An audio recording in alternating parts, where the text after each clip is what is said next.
How am I supposed to do this? This one's for the next, and this is one going back. Then maybe I should stand over here with you all instead of looking at you, okay? I would appreciate if you have a question to just interrupt me. Doesn't work? It does? Oh, okay, sorry. I'm not used to a microphone. If you have any questions, please interrupt, okay? I think that's much better. I'm not sure if we're going to finish with all of this right now, okay? Because there might be lots of slides and there might be interesting questions that we can ask that you might want me to answer. What I can do is I can give you the presentation, and the presentation can be sent to you just in case you would want to have it, okay? I think that needs to be coordinated maybe with Miss Angelita or somebody else, okay? Right now, mindset. Mindset has to do with worldviews. Worldviews has to do with if you are afraid of what the world has to offer you, on the one hand, no, and if you are happy, no, or expecting, or you like that the world will offer you opportunities, no, different kinds of things, no, so that would be a more positive view of the world against the most, let's say, a bit negative view. It also has to do with a fixed mindset and with a fluid mindset. In fixed mindsets, you usually have, let's say, you're more conservative in that idea, no, and in a fluid mindset, you're more open to differences, okay? There are lots of mindsets that you need to have as a teacher in order to be able to teach. And I just chose one, which is the relational mindset in the classroom. Oops, sorry. Okay, I need to get used to this.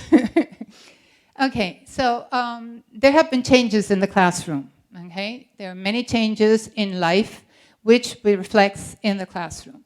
There's disruptive change. You know, for example, we have Mr. Trump in the White House, and it's disrupting the whole world, okay? And we don't know how long it's gonna last.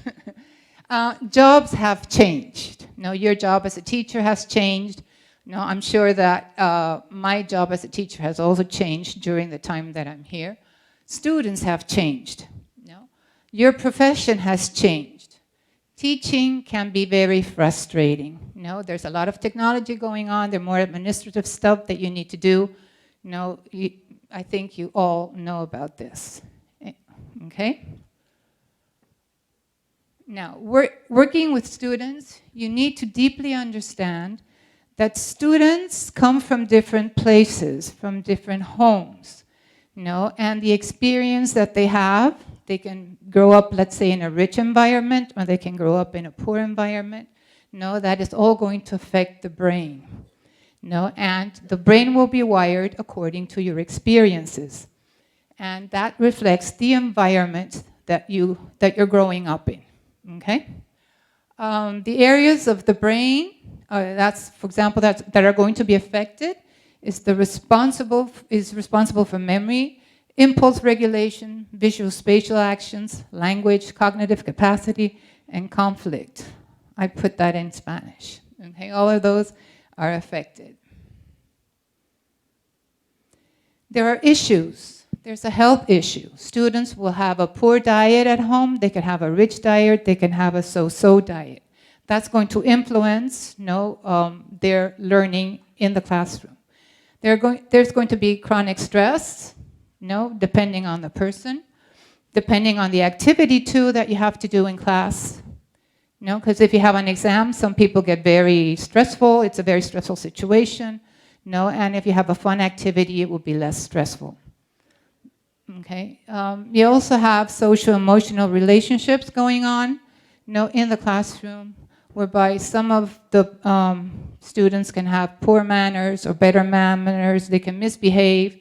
You know, they are emotional overreactions. You know, as a teacher, you have really two things to do. One thing is to kind of teach the material that you have. You know, that's one thing. You know, and the other thing is, depending on the age of your students, you know, they also need to get some social skills, so that everything flows in the classroom. And sometimes that can be difficult. Of course, not all of these apply at the same time. There is a powerful connection between emotion and cognition. Emotions are a critical force in students' learning. Okay? When students feel a connection with teachers and feel respect and trust, they behave and learn better. Okay? If they like the teacher, for example, you usually do more for the teacher. It's not really the course that you like, but it's more because of the teacher that you do that. Okay? Humans can and do change. There's neuroplasticity in the brain. The younger you are, usually the more adaptable you are.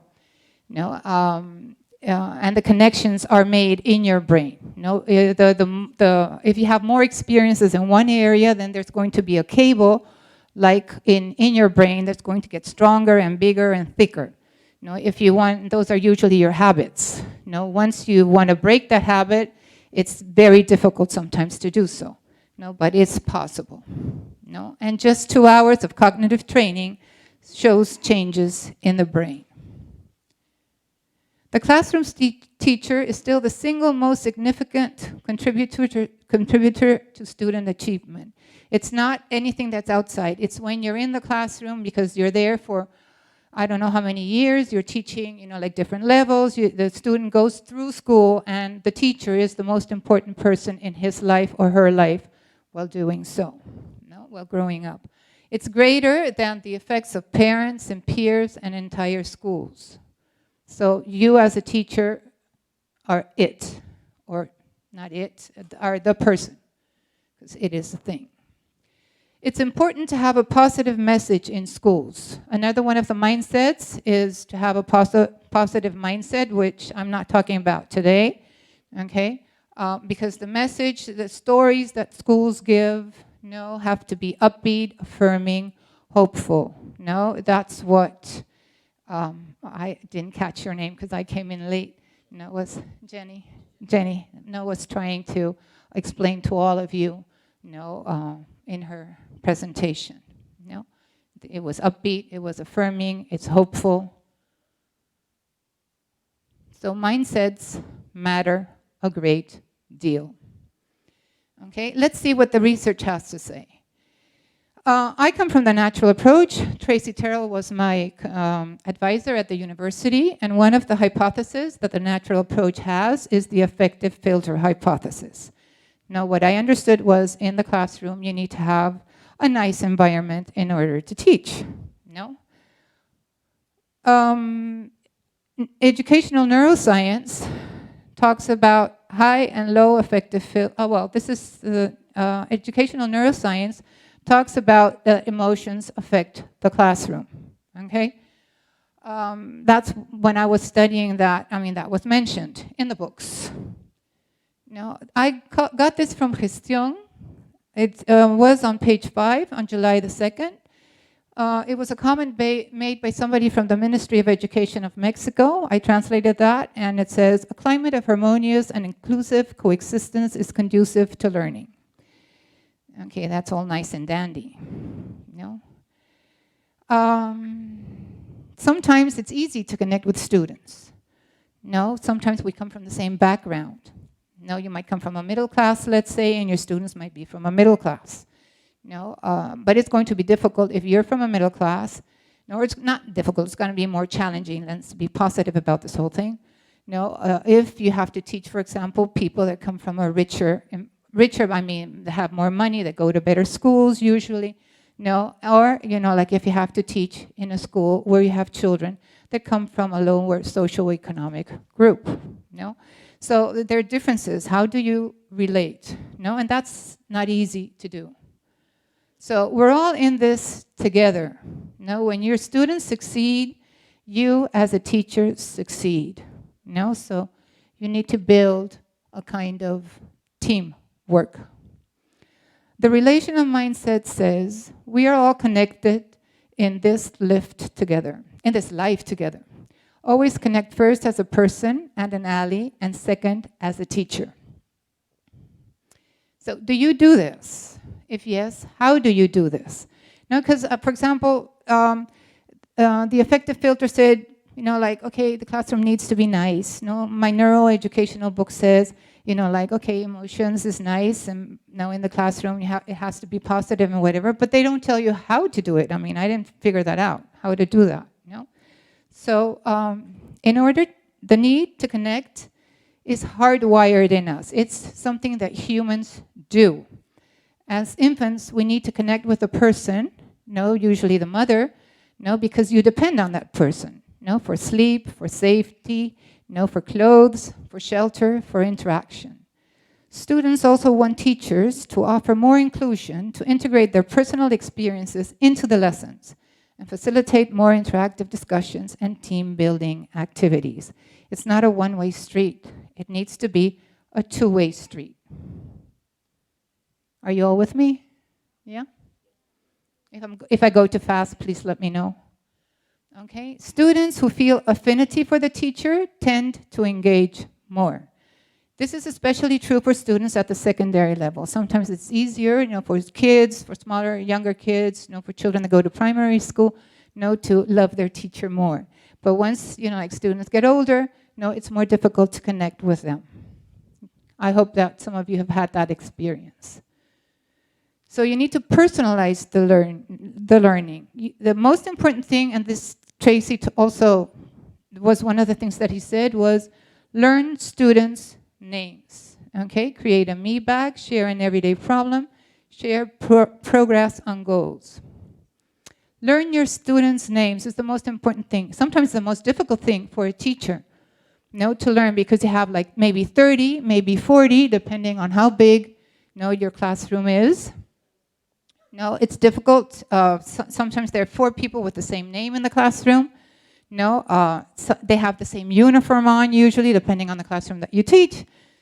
So you can use desk name tags. You can quiz yourself. Name them when handling quizzes, or asking questions. Have eye contact. Greet them. Give them a handshake when they come into the classroom. You can say, hello, so-and-so. Hello, Bridget. Hello, Juan, whatever. It's easy for me to learn their names while I'm in class with them, but like if I see them 10 years later or 4 years later, unless something exceptionally has happened with that student, I don't remember their names anymore. And I feel bad about the whole thing, because usually students do remember your name, and then say, hey, hello, how are you? And I'm going, oh. Create a me bag, okay? This is for every single person in the classroom, where you put little things that belong to you, in a bag. It can be a photograph, it can be a favorite snack, keys, memories, whatever. And then during one classroom, you take one of those things out and you tell a little story about it. Something personal. I would put in a basketball, for example, or maybe some yoga stuff. Or maybe a dictionary, a book, into my bag. My bag would be a big bag. And at the same time, when you're talking about your personal stuff in the classroom, you're also remembering, Bridget likes reading. It makes it easier for you to remember the name too. Teachers are role models. They need to show a model as an adult. Share a challenge or a problem. It's a window into an adult world. Usually it's a one-way thing with us. We have our material, we need to transfer, but we never usually don't get their feedback to us. We never share, the things that we are going through. We're human beings too. We have our own experiences, our own things. I remember when I was teaching 6th grade at a girls' school. I don't know why, we were talking about boyfriends.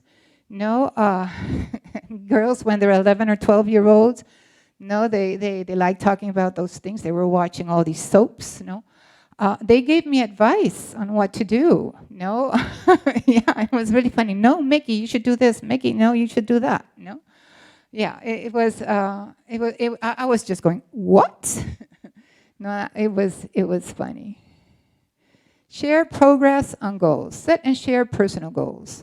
Post your goal and share progress. For example, you could say, I want to be an instructor in something. Let's say in my case, yoga, what do you do?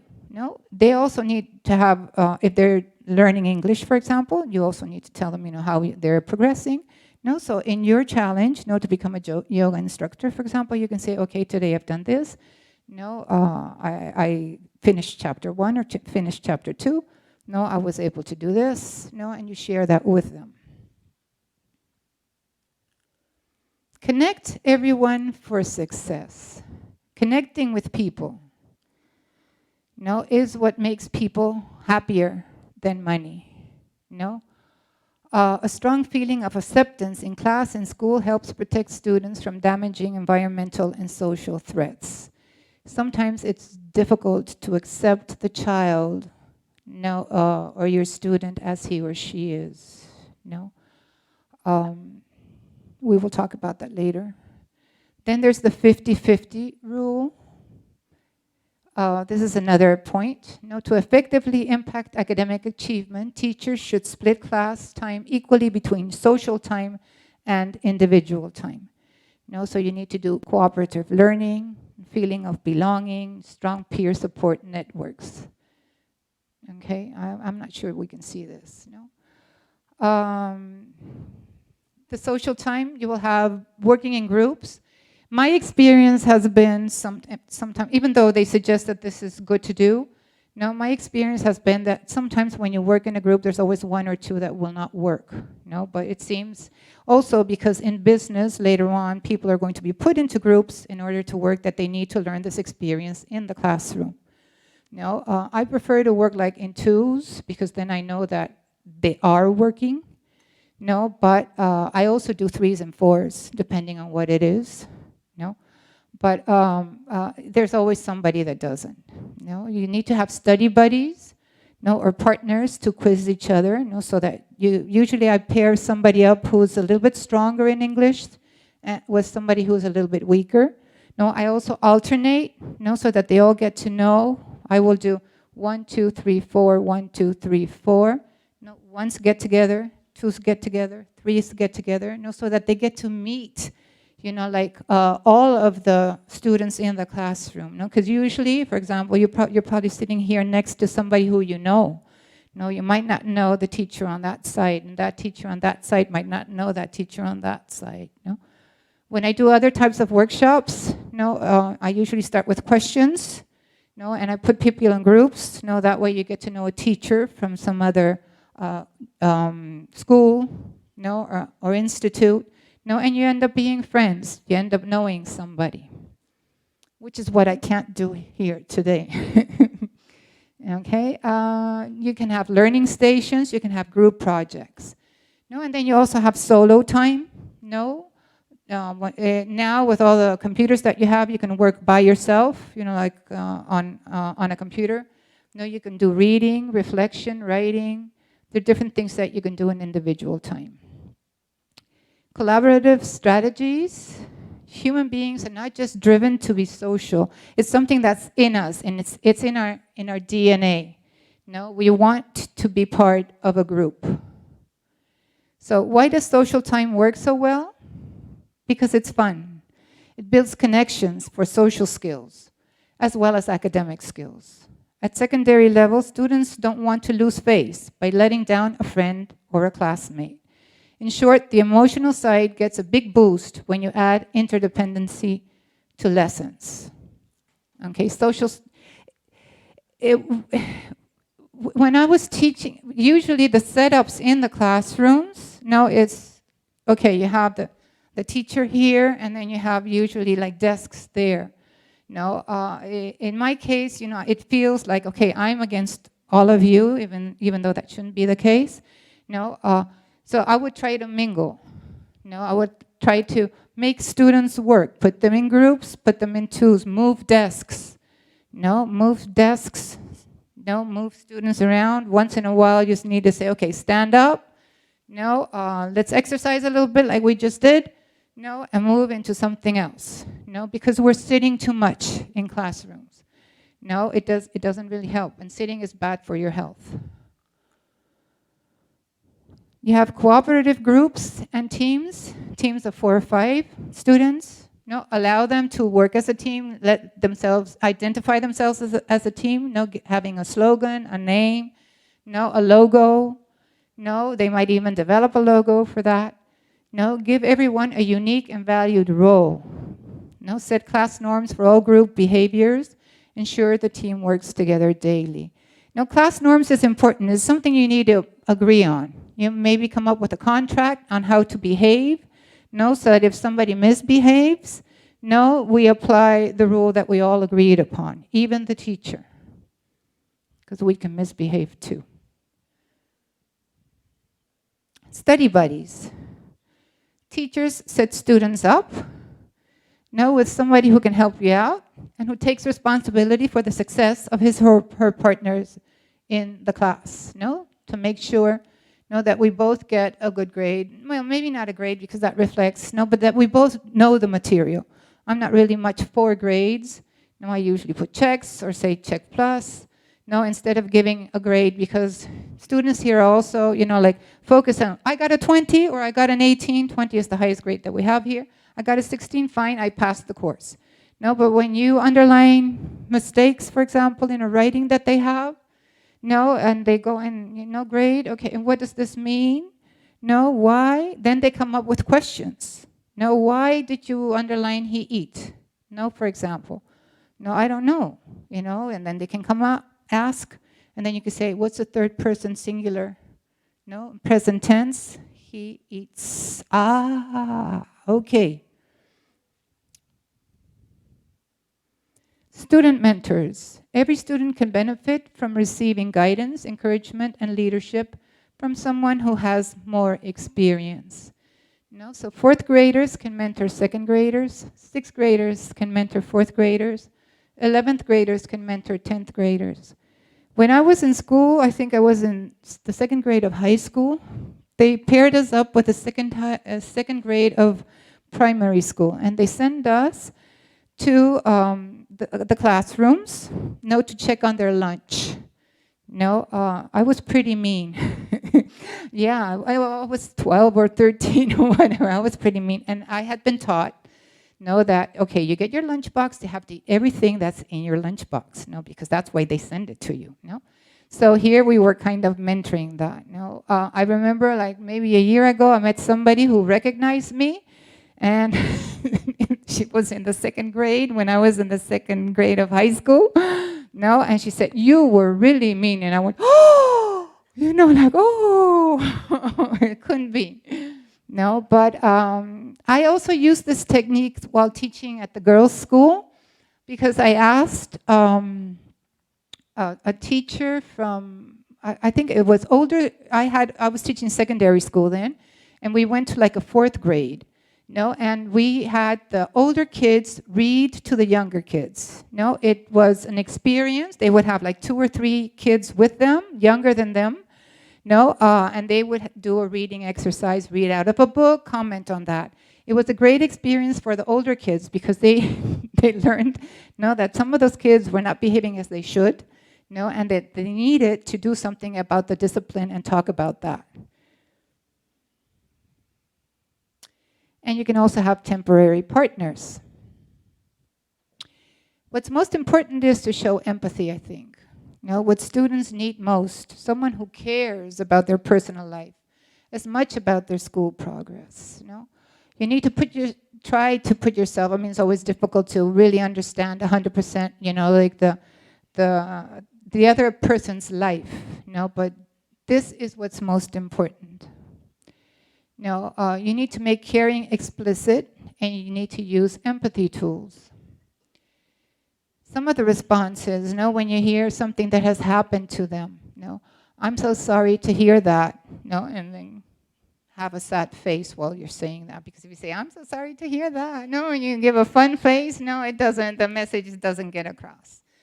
No, they might say, they might give you something, they might tell you about an experience that they had when that they've been bullied, no? You can say, that makes me sick, sad, upset, concerned.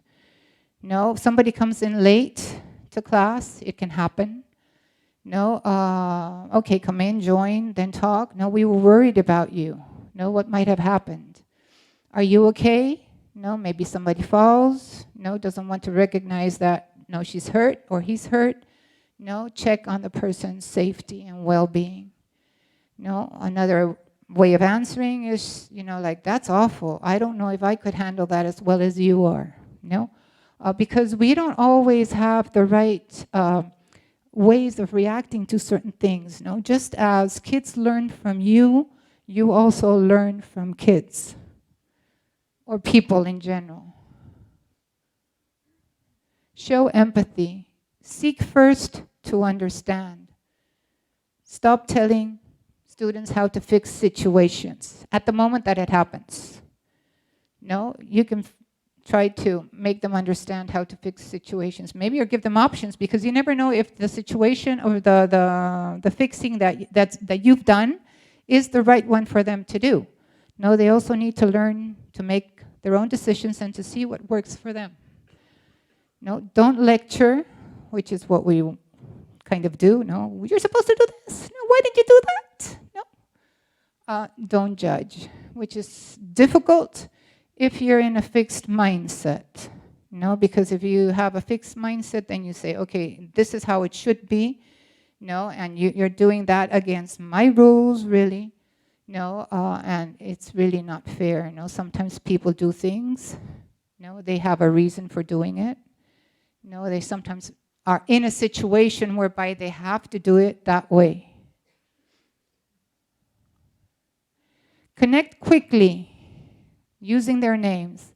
Connect early. No, make rounds in the class, small conversations, compliment.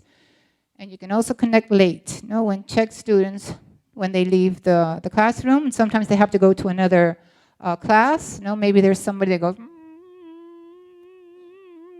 because they're going to a course that they don't really like. No, and that's not good for his or her. No, in order to learn what or to receive the knowledge that is going to be provided for in the other classroom. No, and connect with students' home lives. No, see what's going on, how you can help. It's a lot for teachers to do. So what's your mindset going to be? No, change the narrative, you change your teaching. You are your mindset. Okay? What is it going to be? I was hired for the content I know. I don't have enough time to teach social skills. I wasn't hired to be their parent. Or are you going to say, we're all connected in this life together. Always connect first as a person and an ally, and as a teacher second. If you don't get to connect, the students will not absorb what you have to, the knowledge that you have to give them. So for me, this is the most important thing in being a teacher. If you don't connect, that child, that person, that adult, whatever, is not going to be as successful as he or she could be, by being open and by being ready to receive the information that you have to give them. And it's not just the content of the course that you're teaching. No, it's also social skills, life skills. That's it.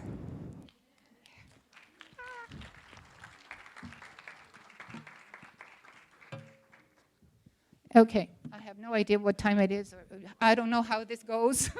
No, we have some questions. Oh, yeah, sure. Maybe we Yeah. have some questions.